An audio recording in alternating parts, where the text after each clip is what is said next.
Hi guys! For today's video, another day, another vlog. Samahan nyo ako ulit sa panibagong araw ko.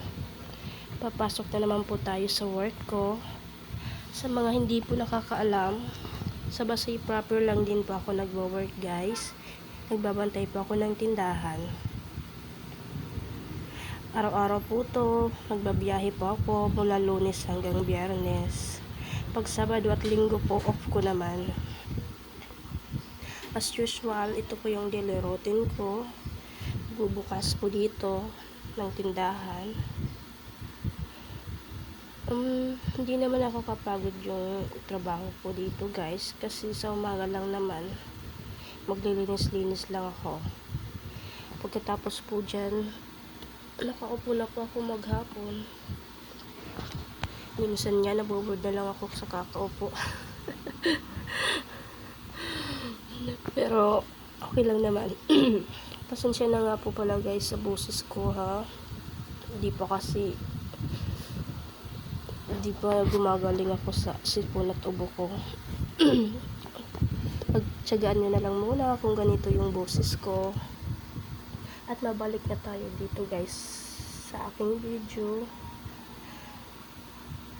As usual, mag-aayos-ayos na naman ng mga paninda dyan.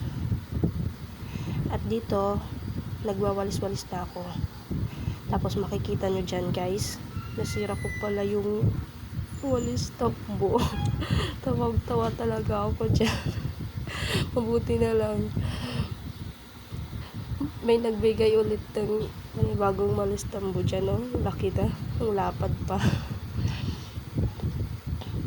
Natapos na ako dyan magwalis guys sa loob ha. Sa labas naman dyan, nagwawalis na ako ng mga basura. Para malinis, para maraming bumili, para maraming kita. Tapos ito na naman siya guys, oh. Magsusuklay na naman yan. Ito na lang palagi yung makikita nyo. Magbibilang ng binta ng gabi. Saka ko itutotal yung benta ko ng umaga. Tapos bibilangin ko rin yung pera. Ganun ganito lang yung daily routine ko talaga dito guys. Pag pumapasok ako dito sa work ko. And guys, thank you pala sa pag-support niyo always sa video ko ha.